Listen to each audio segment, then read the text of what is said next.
Can I Not Marry audio web novel chapter 32. Rich people's so-called love. Although Du Lacey was merely scraped by, however, before being fired, she still had a paid job. She still had a credit card. She still had money to invite people out for dinner. Sometimes she would go out with the young ones. Arguably, going out to have a meal wasn't a big deal. However, the person who she's going to have dinner with is someone she has never met within her 20 years of life, the president. Especially when Auntie Wu have exaggerated and added so many good things Lian Jun have done, Du Lacey also felt tense and embarrassed. In order to dress for the occasion, she went upstairs and changed into a dress, and also relentlessly pulls out a pair of high heels before striding with big steps downstairs. At this time, Lian Jun have also changed his suit for a blue sweater, waiting by the door. Upon seeing the president dressed like this, Du Lacey was slightly ignorant. Didn't the drama on TV also play out this? The leading actor would wear a suit taking the leading actress to a restaurant with a magician, then upon opening the restaurant's menus a flock of birds will fly out, following behind the birds will be innumerable rows of zeros. Wrong. Wrong. Completely wrong. Life is not like television, however sometimes it can be more shocking. For example, speaking of Du Lacey. At this moment she is staring with astonishment at the two-wheel bike with her eyes wide open. Since she married the president, it has been a long time since she has last seen one of these. Du Lacey rubbed her eyes and finally couldn't help but ask, where is your car? Lian Jun pointed to the bike on the side, isn't it here? Du Lacey was speechless. She didn't think of the president would use such an interesting way to invite a person out for a meal, insisting on using a bike to experience life. Rich people's like thrilling love. Observing her surroundings, Du Lacey also asked, how come there's only one? She didn't expect the president to ask in return, one isn't enough. This is clearly stating he wanted to take her. Once Du Lacey heard this she felt that this thing was unreliable. The president always had a driver, plenty of luxury cars, fair enough if he was going drive her, to suddenly pull out a bike stating he wanted to take her in this, who know him how many years it has been since he last rode a bicycle. For her own life's safety, Du Lacey deliberately decided to refuse his offer. The way I see it, it's better if we drive the car instead. What? You don't trust my skills? Lian Jun asked sharply, seeing through her intentions. How can not believe it?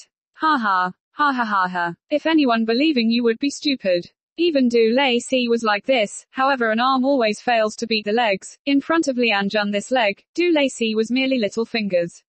So, even if her mind isn't willing, in the end she still obediently got on the president's car. Wrong. The president's bike. Sitting behind the bike, Du Lacey felt uneasy. She was afraid she'll accidentally fall down, but she also didn't dare to reach out to embrace Lian Jun's waist, thus she only stretched out two of her claws, carefully clinging onto Lian Jun's waist jeans. As the speed accelerated, Du Lacey virtually felt more tired than the president who was pedaling the bike. Suddenly, Lian Jun said, hold on tight, there's a downhill approaching. Before Du Lacey could react, the bike jolted and sped down the slope. The frightened Du Lacey anxiously tried to tighten her grip on Lian Jun's waist. Speeding down the slope, the speed accelerated, the bike became slightly unstable, riding in an S-shaped pattern. Du Lacey was so scared that her heart almost jumped out of her throat. While trembling she asked, how long has it been since you last rode a bike? Not long. Lian Jun answered calmly, about 7 or 8 years. Quote. Be careful, there are road works up ahead. This time, Du Lacey finally couldn't resist. She tightly clung onto Lian Jun's waist. She was so frightened that she closed her eyes. There was a section of the road filled with broken little rocks. Riding across the surface made bike rattle. Du Lacey didn't know whether it was psychological reaction, but she continued to embrace the president's waist. Her face was glued onto his back. Her heart suddenly felt a sense of security and her nervous tension was sustained. And because she had her eyes closed while tightly holding onto his waist, she also didn't know when the road became to feel smooth once again. When slowly opened her eyes, as expected a smooth road appeared in her vision. I'm still alive. Du Lacey breathed a sigh of relief, having the intentions to loosen her embrace. When suddenly, a pair of heated hands reached over, unexpectedly Lian Jun's spare hand held onto hers tightly preventing her from withdrawing. Sure. Du Lacey's face is more red than the sunset on the horizon. You let go. She tried to struggle, but she was afraid of causing an accident, so she could only verbally protest. However Lian Jun ignored her, using one of his hand gripping onto hers, while the other easily grasped the handle. Wait. Du Lacey was suddenly aware of something. When they were coming down the slope, he was riding like a snake. Why is that he could ride so steadily now with just one hand? Needless to say, she's been conned once again. Because Lian Jun's continued to hold her hands, Du Lacey couldn't loosen her grip. She had no other choice but to continuing embracing the president's waist. They were very close. Du Lacey can clearly hear a strong heartbeat. Pump, pump. This feeling was very warm, like the fresh wind blowing over the fresh summer rain, causing one to develop a sense of dependency. Madam, you are young masters the most precious treasure. Auntie Wu's words from the afternoon repeated in her ears. Du Lacey suddenly felt that this man she was holding, perhaps she really can rely on for a lifetime. While thinking in a day's thinking, the bike have come to a stop on the side of a stadium. Then Lian Jun's voice came through. We have arrived. You still want to hold on to for a while. One could hear the teasing tone in his voice. Du Lacey's face blushed red. She immediately released her hands.